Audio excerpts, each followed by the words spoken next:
Good morning all of you. तो आज हमारा जो सेकंड लेक्चर है वो है डिजाइन ऑफ स्टील स्ट्रक्चर का। कल जो हमने पढ़ लिया था, कल हमने थर्मल कोफिशिएंट तक पढ़ लिया था।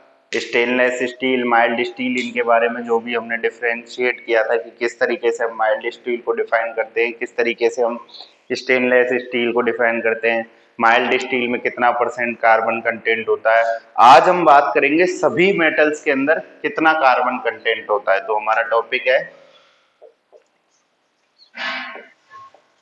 Carbon carbon content in metals. हम बात करने वाले हैं किसकी? कार्बन कंटेंट इन मेटल्स की, कि मेटल्स के अंदर कितना कार्बन कंटेंट होता है। तो सबसे पहले बात करते हैं हम पिग आयरन की। फर्स्ट पॉइंट है पिग आयरन। ये कई बार डायरेक्ट एग्जाम में पूछ लिया जाता है नाम देके, कि नाम दे देगा पिग आयरन में कार्बन कंटेंट, नीचे 4 ऑप्शन होंगे। तो पिग आयरन में कार्बन कंटेंट होता है 4 से 5%। दूसरा हम बात करते हैं कास्ट आयरन की। दूसरा बात करते हैं हम किसकी? कास्ट आयरन की। तो कास्ट आयरन में कार्बन कंटेंट होता है कितना? कास्ट आयरन में कार्बन कंटेंट जो होता है वो होता है कितना? 2 से 2.5%, 2 to 2.5%। थर्ड जो हमारा होता है वो होता है कार्बन स्टील। थर्ड जो हमारा होता है वो होता है कार्बन स्टील। कार्बन स्टील के अंदर जो कार्बन कंटेंट होता है वो हमेशा लेस देन 2% होता है। कितना होता है? Less than 2%। देखो ये रेंज है, अप्रोक्सीमेट नहीं है, लेकिन ये आप इनको अप्रोक्सीमेट मान के चल सकते हो और एग्जाम में डैम श्योर इसके मिलती जुलती ही आपको मिलेंगी या एग्जैक्ट ये की यही मिलेंगी। ठीक है। उसके बाद होता है 3 तरीके से हम कार्बन स्टील को डिफरेंशिएट करते हैं: high carbon steel, low carbon steel और मीडियम कार्बन स्टील। तो हम तीनों को एक साथ लिख देते हैं। 3 तरीके से करते हैं: हाई कार्बन स्टील, उसके बाद मीडियम कार्बन स्टील, और एक जो हम लिखते हैं वो लिखते हैं लो कार्बन स्टील। इन तीनों की रेंज बहुत ही आसपास है, आप लोगों को बस सीरीज में याद रखनी है। अगर हम लो कार्बन स्टील की बात करें तो ये होगा लेस देन 0.25%। अगर हम मीडियम की बात करें तो ये होगा 0.25 से 0.6%, और अगर हम हाई की बात करें तो ये होगा 0.6 से 1.4%। तो इस तरीके से हमें कार्बन कंटेंट याद रखना है तीनों के अंदर। कैसे कैसे? अगर हम लो की बात करेंगे तो लेस देन 0.25%।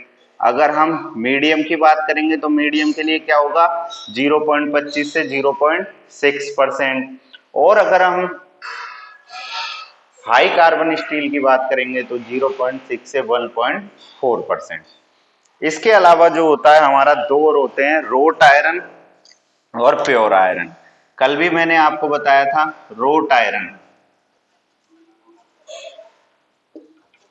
रोट आयरन में जो परसेंटेज होता है वो होता है कितना? 0.0 से 0.1%। मिनिमम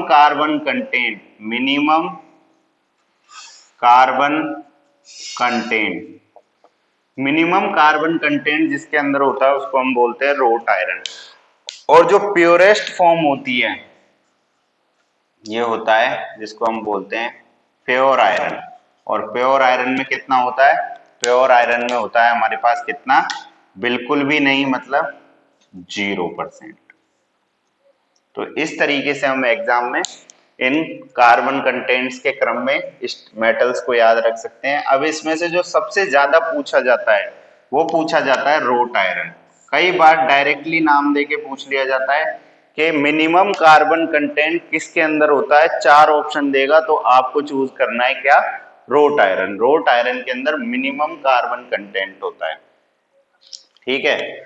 उसके बाद हम चलते हैं अपने नेक्स्ट पॉइंट पे, इंपॉर्टेंट कोड्स को लेके कि कोड किस किस तरीके से स्टील के अंदर वेरी करते हैं, और हमें पता होना चाहिए कि स्टील जब हम पढ़ रहे हैं तो और भी कौन कौन से कोड हैं जिनके बारे में एग्जाम में पूछा जाता है।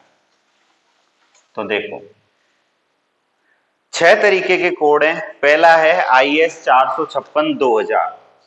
पहला है IS 456/2000। ये काम में लिया जाता है किसके लिए? RCC के लिए। जब रेनफोर्स सीमेंट कंक्रीट की बात होगी तो किस में काम में लिया जाएगा? IS 456/2000 कोड काम में लिया। फिर आते हैं हम IS 800/2007। ये हमारा चलता है किसके अंदर? स्टील के अंदर। अब इसको दो तरीके से डिवाइड किया गया है। जो 1984 है वो तो WSM है। जो 1984 है 1984 ये तो है किसमें? WSM में। और जो 2007 है इसको पढ़ते हैं हम LSM में। तो ये याद रखना है, जब भी अगर IS 800 1984 दे दे तो वो तुम्हें WSM में पूछ रहा है, और अगर IS 800 2007 दे दे तो वो किसमें है? लिमिट स्टेट मेथड में। हम इनकी भी बात करेंगे आगे हमारे लेक्चर में कि WSM क्या होता है और LSM क्या होता है। इन दोनों के बारे में भी हम डिटेल में आगे पढ़ेंगे। उसके बाद होता है IS 1343,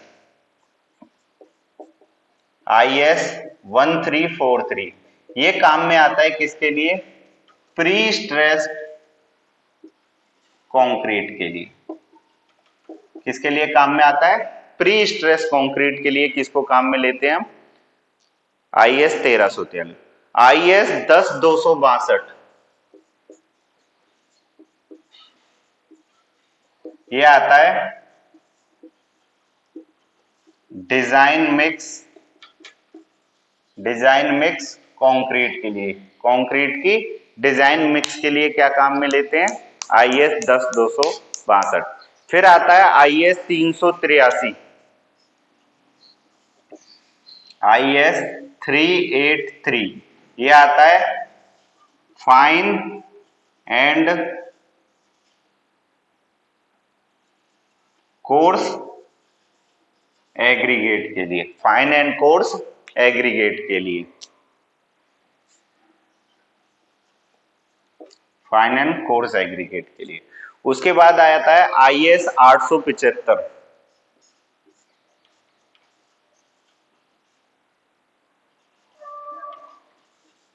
ये आता है design load for buildings and structure. तो इस तरीके से हमारी 6 तरीके के कोड हैं जिनको हमें याद रखना पड़ता है स्टील के साथ साथ। स्टील का तो हमें याद रखना ही रखना है कि स्टील में जो हमारा कोड चलता है वो चलता है IS 800/2007। WSM की बात करेगा तो 1984, LSM की बात करेगा तो 2007। RCC में IS 456 प्री स्ट्रेस के लिए 1343, डिजाइन मिक्स के लिए 10262, IS 383 फाइन और कोर्स एग्रीगेट के लिए, और IS 875 design load for building and structures के लिए। अब हम बात करते हैं standard structural steel section. Standard structural steel section किस किस तरीके के हमारे काम में आते हैं, ठीक है।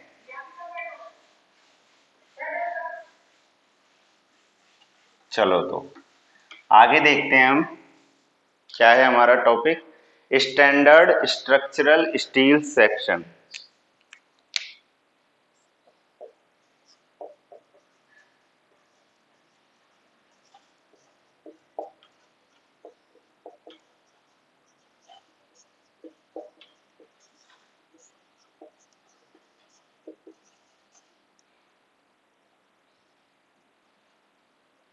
स्टैंडर्ड स्ट्रक्चरल स्टील सेक्शन, देखो इसको हमने मेनली 4 पार्ट्स के अंदर डिवाइड किया है।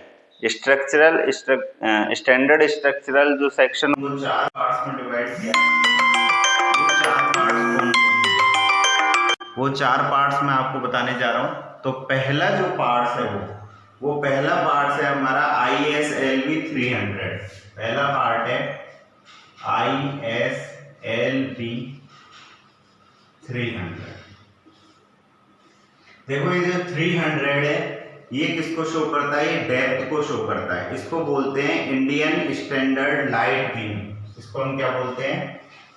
इंडियन स्टैंडर्ड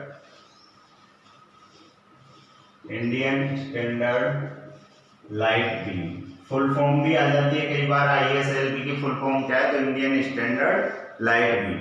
इसकी खासियत क्या है कि ये जो 300 है ये किसको शो करता है? ओवरऑल डेप्थ को। तो हम क्या लिखेंगे? Overall depth is 300 mm। Overall depth कितनी है? 300 mm है। Maximum bending stress is resist by flange. Maximum bending stress resist by frame and bending movement को तो कौन रेजिस्ट करेगा? फ्लेंज। फ्रेम लिख लिया था, सॉरी, ये है फ्लेंज। मैक्सिमम बेंडिंग स्ट्रेस को तो रेजिस्ट करेगा फ्लेंज एंड मैक्सिमम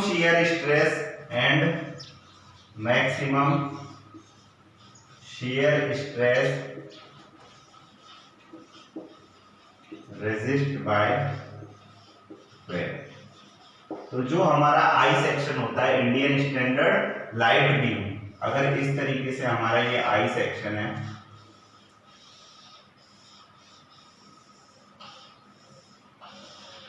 ये हमारा कोई आई सेक्शन है, तो इस ऊपर वाले को तो क्या बोलते हैं हम? फ्लेंज बोलते हैं। इस नीचे वाले को भी क्या बोलते हैं? फ्लेंज बोलते हैं। और ये जो बीच में होता है इसको हम क्या बोलते हैं? वेव बोलते हैं। इसको हम क्या बोलते हैं? इसको बोलते हैं हम वेव। तो अगर फ्लेंज तो किसको रेजिस्ट करता है? मैक्सिमम बेंडिंग स्ट्रेस को। बेंडिंग स्ट्रेस को तो कौन रेजिस्ट करेगा? फ्लेंज। और वेव किसको रेजिस्ट करेगा? वेव रेजिस्ट करेगा मैक्सिमम शियर स्ट्रेस को। तो इस तरीके से ISLB 300 सेक्शन की अगर हम बात करें तो इसमें पहले जो सबसे पहले आता है वो आता है ISLB 300, जिसमें हम बोलते हैं जिसको हम बोलते हैं इंडियन स्टैंडर्ड लाइट बीम। और 300 क्या शो करता है? मैंने आप लोगों को बता दिया, 300 शो करता है ओवरऑल डेप्थ को। उसके बाद हमारा जो दूसरा है वो है ISMB, Indian standard medium flange beam. दूसरा है हमारा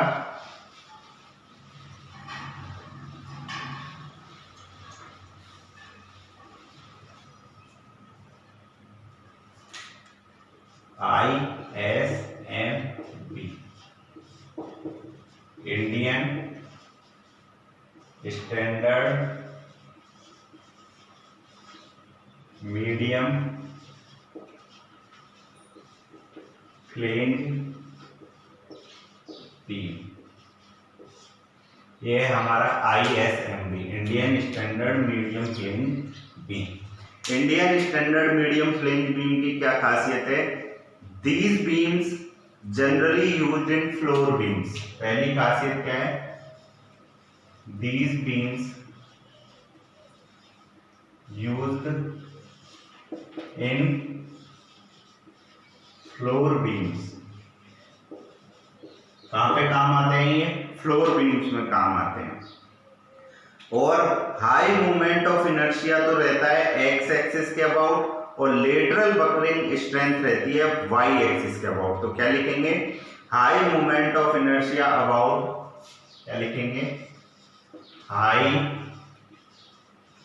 movement of inertia about x axis, high movement of inertia about x axis and lateral buckling strength and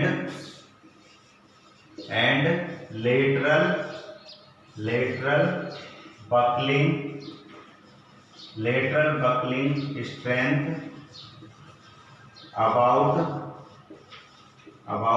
y axis। तो x और y एक्सिस आप लोग अच्छी तरीके से जानते हो।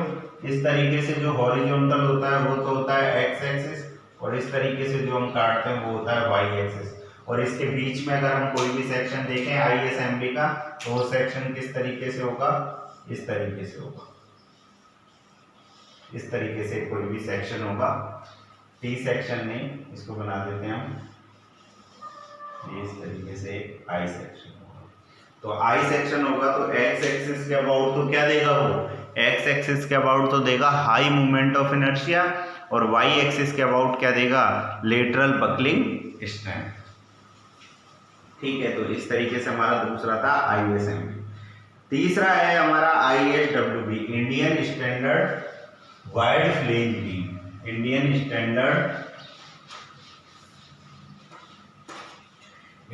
Standard wide flange beam.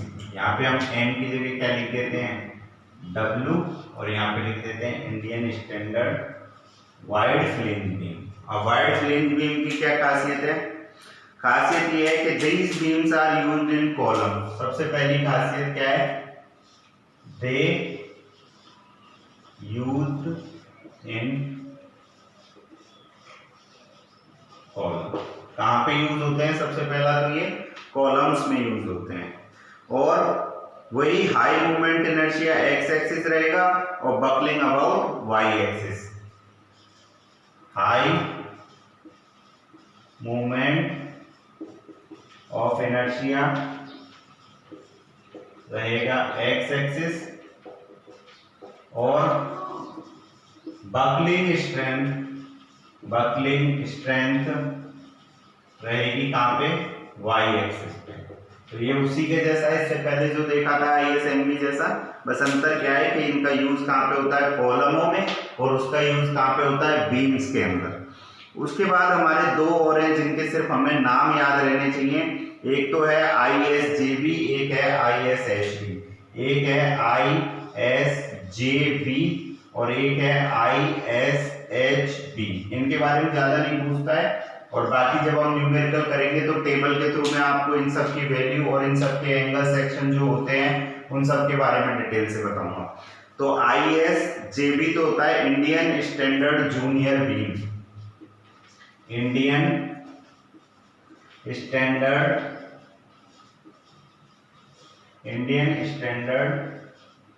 Junior beam, और इसको बोलते हैं इंडियन स्टैंडर्ड